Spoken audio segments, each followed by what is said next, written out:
We have meetings doing a fantastic job in organizing the series, and he will introduce our speaker. Actually, he's a speaker as well, so. Thanks, Mark. Thanks, everyone, for coming. Like Mark said, my name is Brad Thornton. I'm a senior biology and environmental studies major here at Truman. Last fall, I had the opportunity to study abroad with the School for Field Studies in Bhutan, which is a small Himalayan country. And while there, I took classes as well as field research, and this is where I met Dr. Hemanta Kafley, who was my field research mentor. At the time I met him, he was finishing up his PhD at MU, so imagine going halfway across the world and then finding someone who knows where Missouri is. So he finished his degree at Mizzou and is now teaching in Texas at Tarleton State University. His background is in wildlife ecology, and his research projects have been focused on tiger conservation in Nepal. Now I'll let him talk about his conservation work. Thank you, Brad. Can you open this up?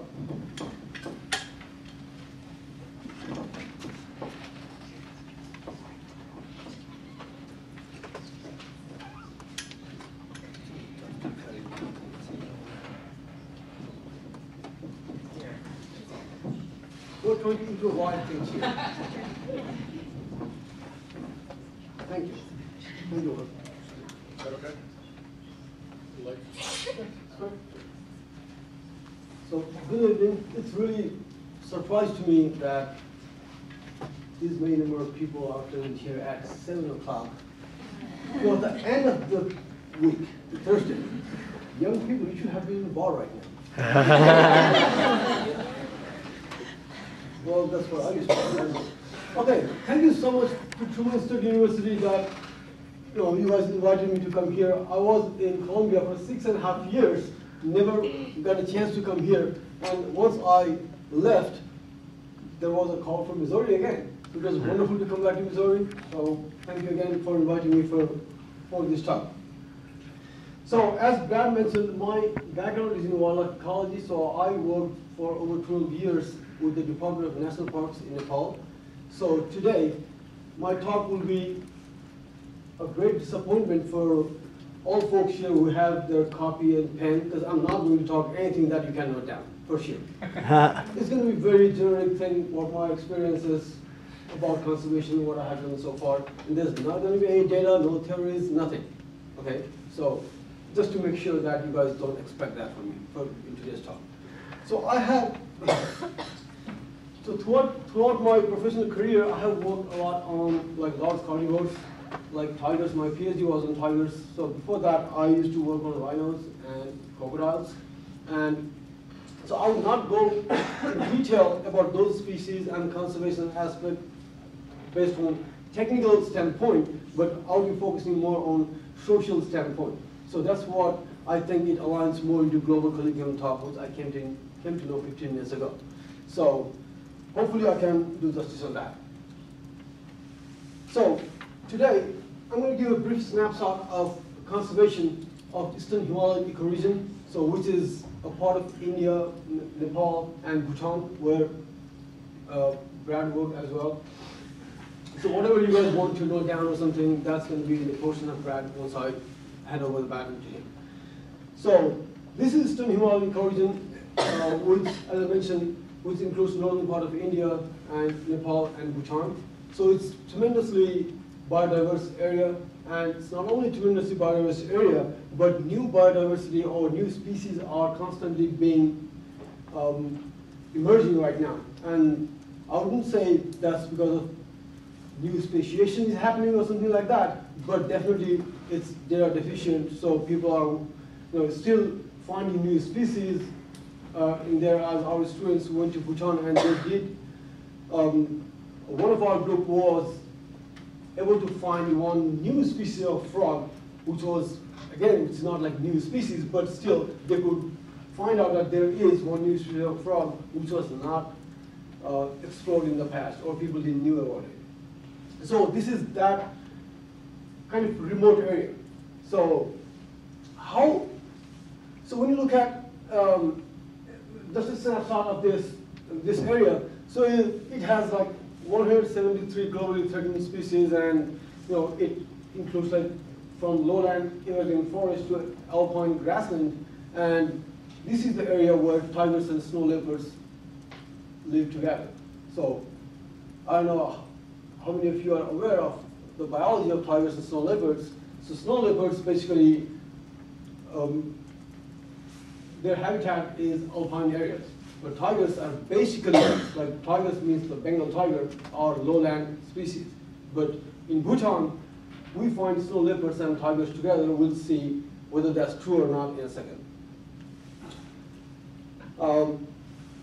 Now, in these areas, in Eastern Himalayan ecoregion, including Nepal, India, and Bhutan, so we have these magnificent species thriving there. Now, the problem is that, what is the area that these species are living? Bhutan is a tiny little country, I think half of the size of Missouri, not even, I think smaller than that. So, and there are tigers, there are bears, and all those large ranging species. And it's the same story in Nepal as well. So we have all smaller, isolated, fragmented, protected areas where all these species are living. So how are they living there? So that's a very pertinent question. And what is happening, what is the outcome of those species being there to the community or to the local people? How are they adjusting that? So that's what I have been trying to talk about today. So this is a snapshot of refresh your mind so that you don't have to focus on what I've been telling all the time. So this is a red panda in Bhutan. And in the same area you find Himalayan black bear. And to remind you again, Bhutan is almost, I think, half the size of Missouri.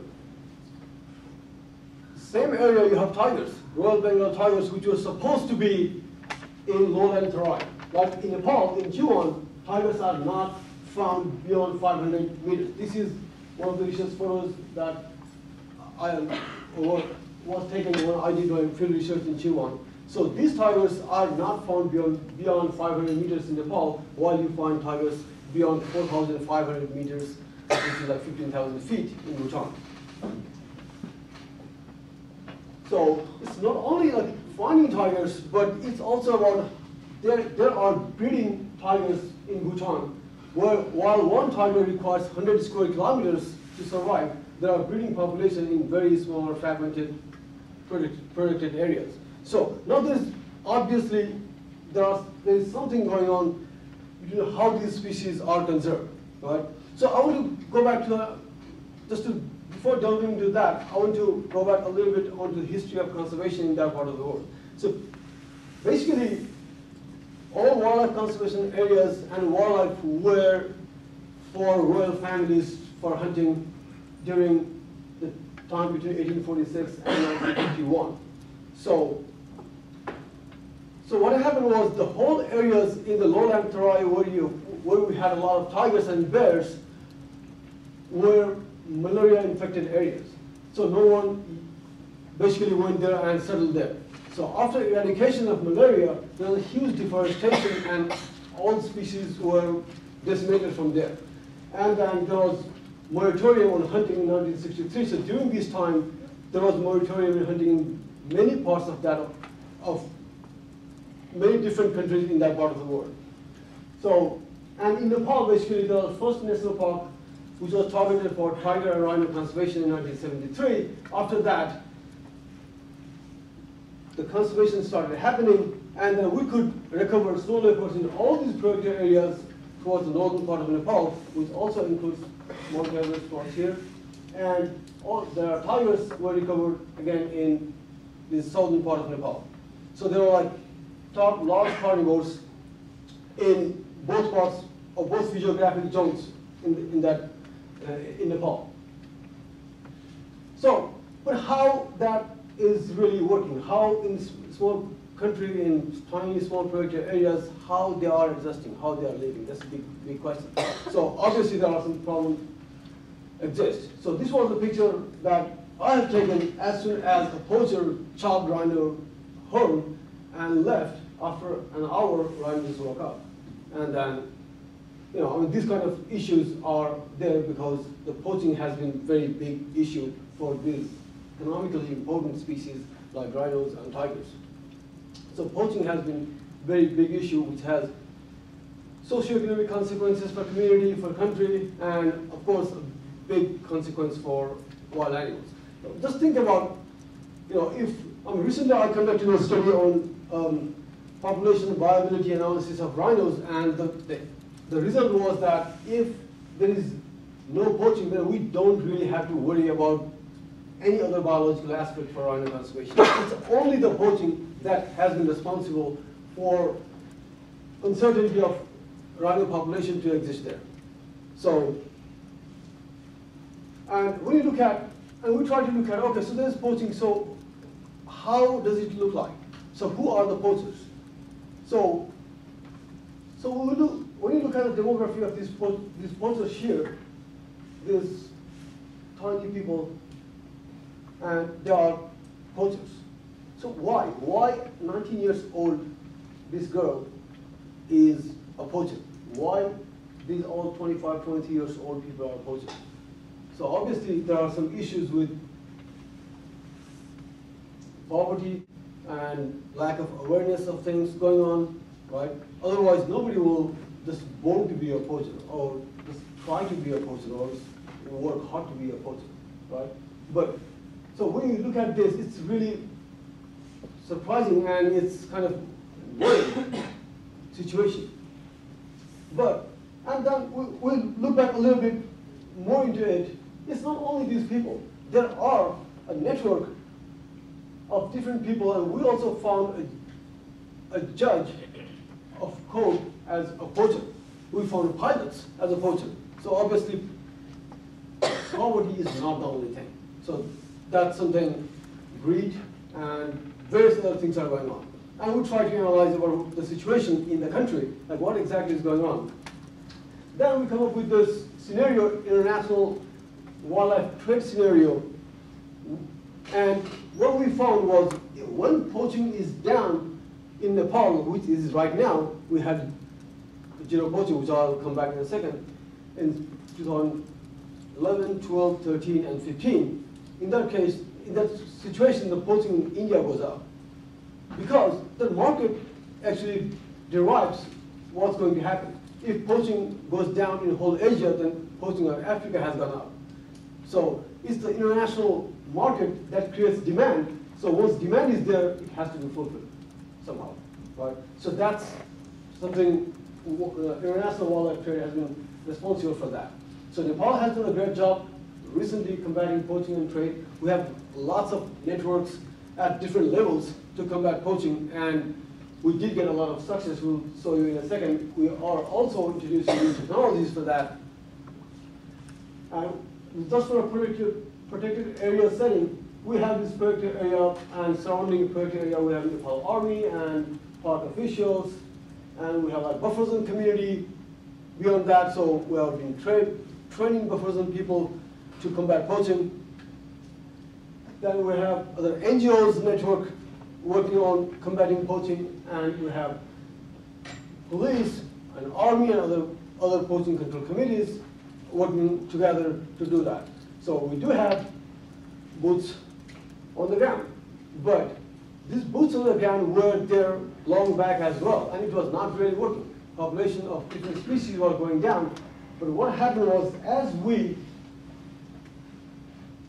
encouraged community to partner with wildlife conservation, then this was a situation where more than these 200-something guns were confiscated by community people. So now we created that network where community joined hands with law enforcement officers, and then we have been able to achieve this huge success where we had zero poaching year in 2011, 12, 13, and 15. So we didn't have any poaching of rhinos and tigers and all big species during these years. So this was really amazing example to the world, and our friends are right now traveling to Africa and several other continents to talk about how we did this. So it has been really good example set up. So the next thing, very responsible for poaching is human-wildlife conflict. So this is always there. This has been always there, and especially in a country like Nepal and Bhutan, which Brad will be talking about it in a second. It's not like in Africa. It's not our territory like basically in South Africa, where parks are fenced. So we don't have any parks that is fenced. So basically, tigers is living in your backyard. And what I always tell people, like from here abroad, and also people back at home, is being a conservationist. Well, let me see here.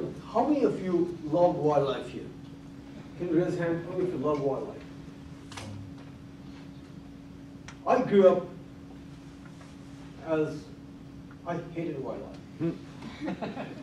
Honestly, when I grew up, I hated wildlife. Those damn jackals would come to my house and take away my chicken, and then I'll go hungry next day. Right? So the love for wildlife has been a big problem to me, actually. The love for wildlife. Now, let's say I love wildlife. I go to the person and I say, "Hey, you got to save leopards." Well, it's a great thing. Then I say, from my point of view, that person's kid has been taken away by a leopard at some point. He lost his kid to leopards, and I'm the one who loves leopard, going there and preaching him about like conserving leopards. So when we really love leopard, wild animals, we are passionate about it. Sometimes we really forget there is something called management thing that you got to love actually, rather than just loving wildlife. So, now, one of my mentors gave a great talk in the World Bank seminar a couple of years back, and he told all people that if there were tigers in this Potomac River in Washington, then what would we do? And there was unequivocal answer was that we should have. Right? We should. So, all I need to there are lots of students here, that's why I wanted to say that when you think about wildlife conservation, management, and all those things, we always need to think about from the management perspective how we can manage that rather than just being passionate about it and wherever you go, just preaching about conserve this and conserve that. So just think about it. So this is a typical case of human-wildlife conflict. This number of people are dead in Nepal, like they are dying out for tigers. So that's why we need to have some management strategy that we can lower this number and give them, like other opportunities where they can make their living and they don't have to go to forest to get the resources what they need. And those issues are basically, when you look at, if you can see these dates and time. So here, this is a leopard at 1:57 p.m. I think it was captured in my camera when I did my field research. And there are women carrying tags at 2:13 or something. So in 15 minutes time, there's an overlap of like human and leopards using the same habitat. So human-wildlife conflict is inevitable in the protected areas where they are small, where they are fragmented and the size is small. Right? So we always need to think about like management of those things, like these issues, rather than just being wildlife lover and preaching about conserving wild animals. So I'll just try to wrap up now. So Brad will explain more things about how these community people and community people can impact on conservation based on his amazing work that he did in Bhutan, and also his experiences in the country like Bhutan, which is like just unbelievably different than here. So he'll explain about it, how community conservation can take place, and what are the impact of that in real natural resource conservation rather than imposing just wildlife conservation out of passion or something like that. So we'll explain more on this. So out of this, the effort that I showed previously, right now we have actually good rhino population in Nepal, like increasing rhino population in Nepal, increasing tiger population in Nepal, which we placed in St. Petersburg, declaration in Russia to increase tiger population by double by 2022. So this was the paper that we wrote before that, and we are in the right track on that. So we already achieved that objective. So the idea of conservation, what I nowadays, well, initially I used to be very different with conservation when I first started my job in wildlife conservation. You know, somebody came to me and told when I was part one, a group of people came to me and they told that, well, they accused me that I didn't like people and I liked wildlife. And they told me that you hate us and all you like is those beasts, you know. And my answer was, yes, I do. You know, there are so many people, whole people will die, and who cares? But I can't stand even if single tiger dies. That was my answer, because I was 19 years old, given responsibility of park warden when I was 19 years old. Very hot blood, you know. I'm very passionate about wildlife conservation. Even if I saw something, small creature like dead, and I would be like, oh my gosh, no, that can't happen, you know. But things change with time. So, you know, now I think from a different perspective. So that way, there's a lot of things that needs to happen actually, including the political ecology of the country, and also like international commitment for that. So what I see is that whenever I go to give a talk somewhere and I see conservation enthusiasts, then what I feel is that that's great that these people are caring about all these things. You know, and that's definitely something that I would like to go back to my first slide about joining hands in conservation. Every little thing, what you do here, your effort is going to make difference even in Africa, in Asia, because when Brad was working in Bhutan, several people there were talking to me, well, I used to understand the language those people understand, those people speak, which Brad wouldn't be able to understand. So I understood those language. They were saying, see, these people have come from United States to learn about conservation in our country. That means definitely we should be doing something for this. So just by going there, they did have a huge impact. So that means there are a lot of things that can be done or that has to be done for this conservation to make it success. So with this, I'll end my part and I'll hand over this. I went a little bit longer than what I promised to Brad. But now, honestly, I came here, in fact, to hear Brad. So I was not very well prepared for myself. So please, I would hope that now you guys will get something to write with Brad, okay? So there we are, now you'll get something. Thank you so much. And again, I'm very pleasant to be here. Thank you so much.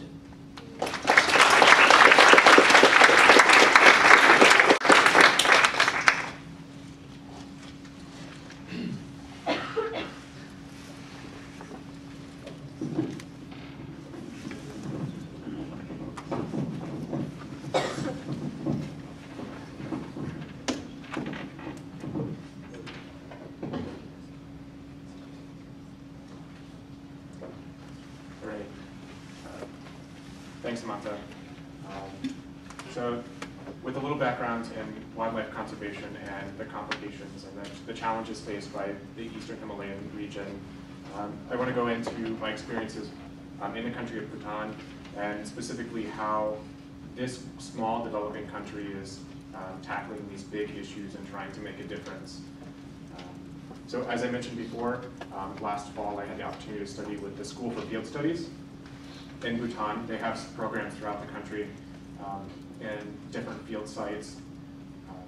I took a full semester's worth of environmental studies courses from sociology to ecology and anything in between with a directed field project at the end. And each field site has a different focus depending on what the conservation issues are in that area. And for Bhutan, as a developing country, the whole semester was focused on the Himalayan environment and some society and transition. How are they developing and trying to make these changes, grappling with all these issues? So taking classes with SFS, I stayed at the Ugyen Wangchuck Institute for Conservation and the Environment, or UWICE, which I'll refer to later, was like in Bhutan, that's the singular forestry school, the hub for environmental research. This is where conservation work takes place. So a little bit about Bhutan. In its native language, its name is Land of the Thunder Dragon. As you can see on their flag, their Thunder Dragon. Up until 2008, it was a monarchy. One family governed the entire country. But in 2008, the king decided to step down and hand over power to the people in a peaceful transition of power. And now it is a democratic constitutional monarchy, so they have a parliament with elected officials, and with the king still as a figurehead of the government. Bhutan is also interesting because throughout its history it's had a duality in how it governs. You have, on one side, you have the Buddhist monks and the monastic rule coming from a moral perspective, and then you have the secular side with the king and parliament. And together they help govern the country. Now there's less like Buddhist monk rule as much as democratic rule, but you can see this in the flag. The yellow and the orange are the dual system. And then Bhutan is also deemed by the United Nations as a least developed nation, which is a term given to countries with relatively poor economic and development status. And Bhutan had largely been isolationist until the 1960s, and they decided that they needed to rev up their development and get things going, partly because their cultural neighbor, Tibet, had just been swallowed by China, and I think that gave them motivation to say we need our name out there so that this doesn't happen to us. So the culture is predominantly Buddhist, and with a little bit of Hindu and other minorities split in. They have several languages, but the national language that's spoken in the government is Dzongkha, and people were actually surprised when I told them that when I studied, I was able to study in English. When Bhutan started to develop, they imported all of their educational materials from India, which were all in English. So anyone in Bhutan with any sort of formal education from elementary to high school knows English.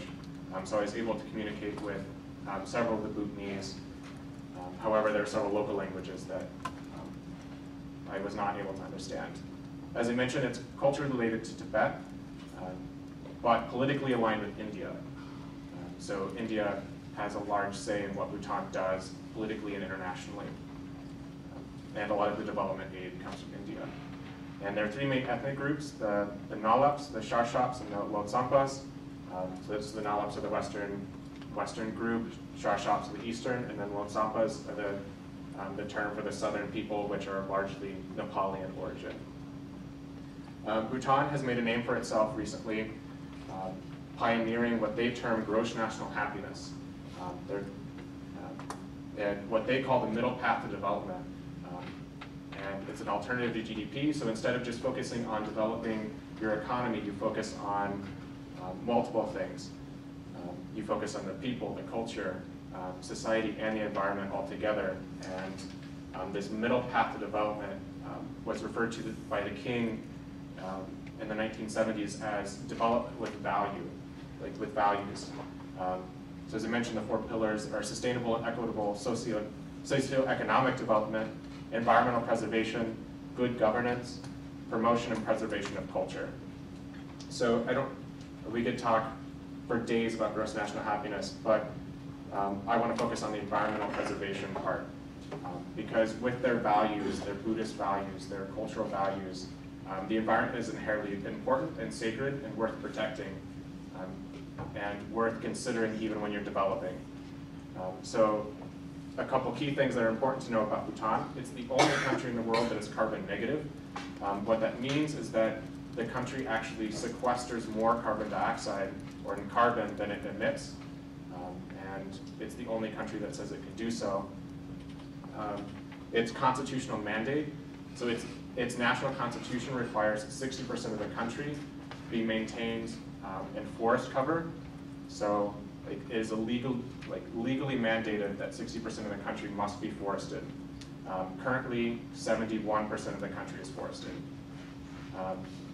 They have a unique system of protected areas and biological corridors representing 52% of the land under environmental protection.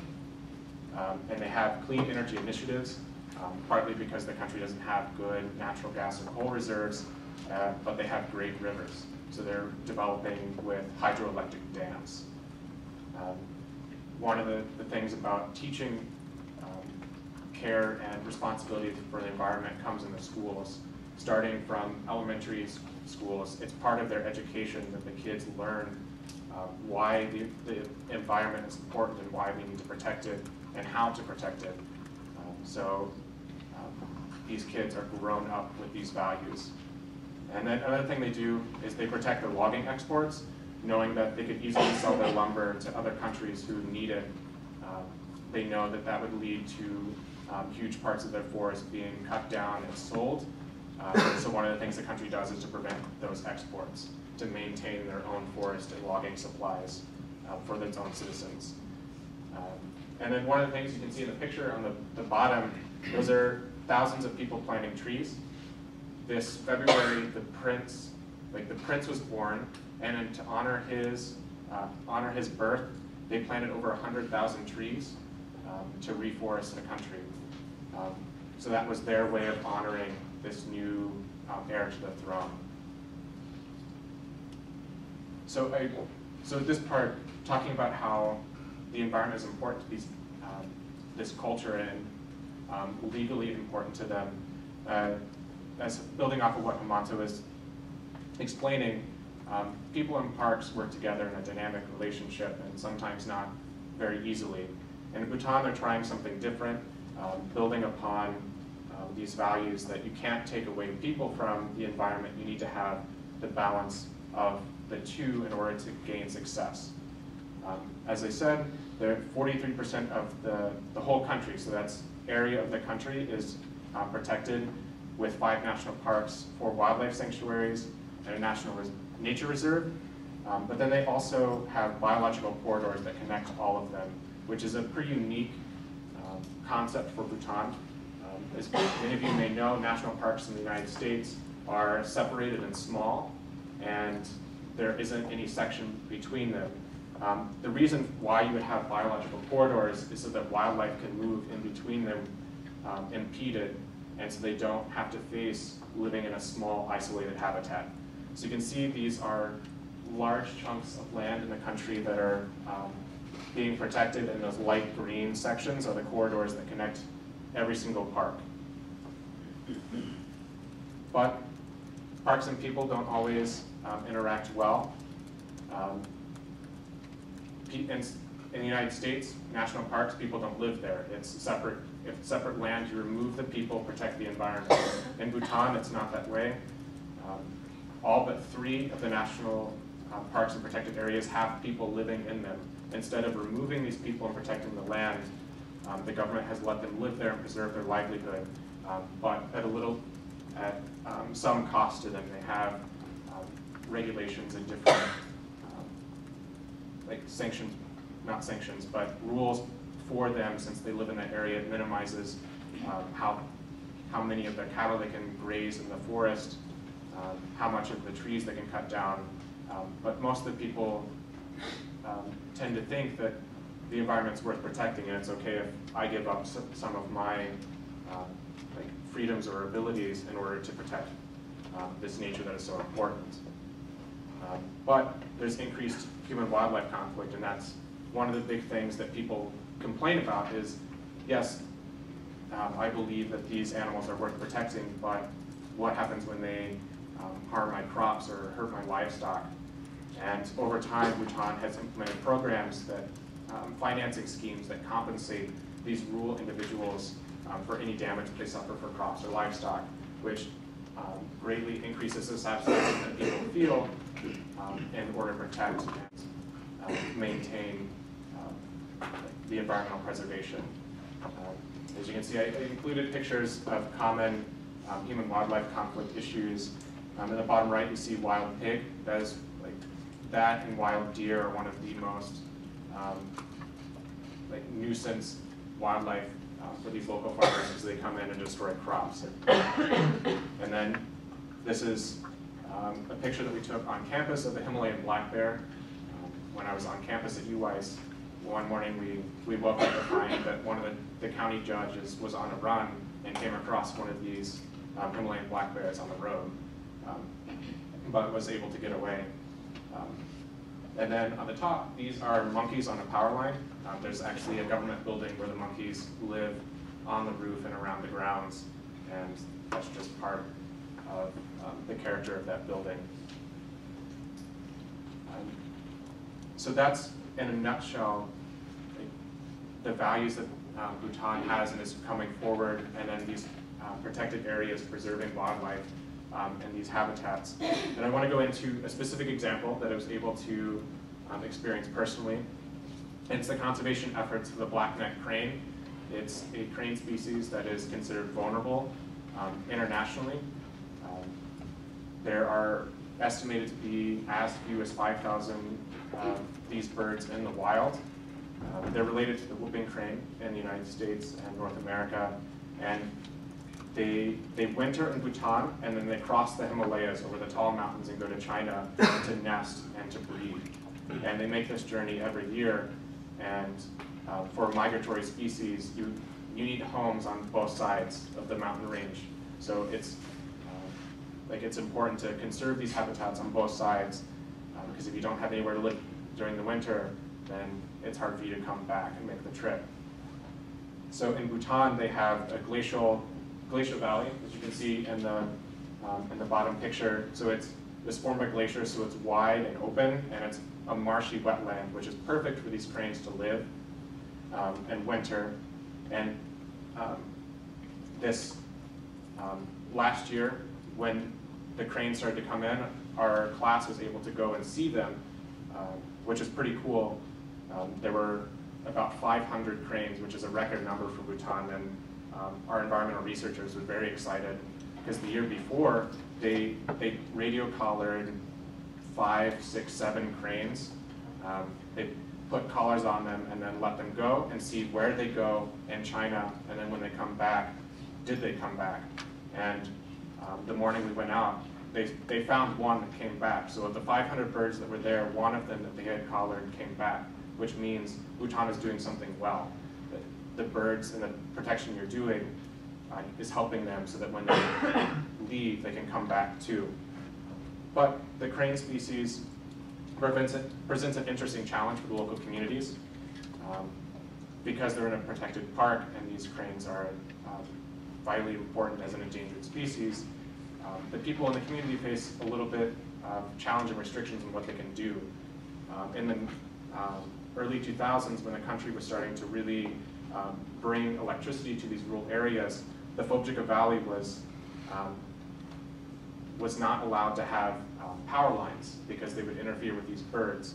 And the local people were, they grumbled because they didn't have electricity, and they would have liked to do so, but for them the cranes are important. It's part of their religion and culture, and they were okay at least putting off that luxury. However, in 2008, they started putting in solar panels in this valley, as well as putting underground power lines. So the community does have electricity now, after finding ways that would benefit the community and the wildlife. But the cranes also serve as a great income generator for this community, for ecotourism. Every year when the cranes come, the local monastery puts on a crane festival, which has religious backgrounds, but also some added dances, like the one in this picture where people dress up as cranes and dance around, which has some value for tourists who come and pay money to live here. And instead of paying and letting this valley be developed and put hotels and to bring these tourists there, the government has offered these local people grants. So if you would, they basically tell these local people, if you would put running water and electricity in your home, then we will encourage these tourists to stay with you in homestays. And for them, that generates about $30, which to us doesn't sound like a lot, but their annual income is around $200. So that's a significant portion of their income that they can just generate by allowing someone to stay with them. So moving away from a particular species and conservation efforts surrounding that, I want to move into a unique system that the Himalayan region and different parts of Asia are implementing, which is the concept of community forestry. I like this picture of Bhutan that I took because you can see the interplay between the forest and mountain areas and the arable land. My personal opinion is that Bhutan keeps so much of its land forested because it has nothing else to do with it. When you're in a mountain region and it's hard to get to the timber, it's almost better left to just keep forested when only 4 to 5% of the whole land area is actually farmable. But nevertheless, good conservation is being had, and people are being brought into these conservation efforts. So a little bit about community forestry. As a concept, it developed in the late 1960s, early 70s in Nepal and India, and then slowly spread to Bhutan.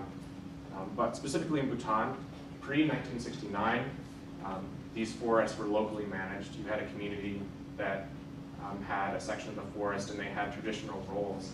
Like someone was appointed to take care of the forest to prevent livestock from grazing at particular times of the year. And it was actually tied to their culture and religion.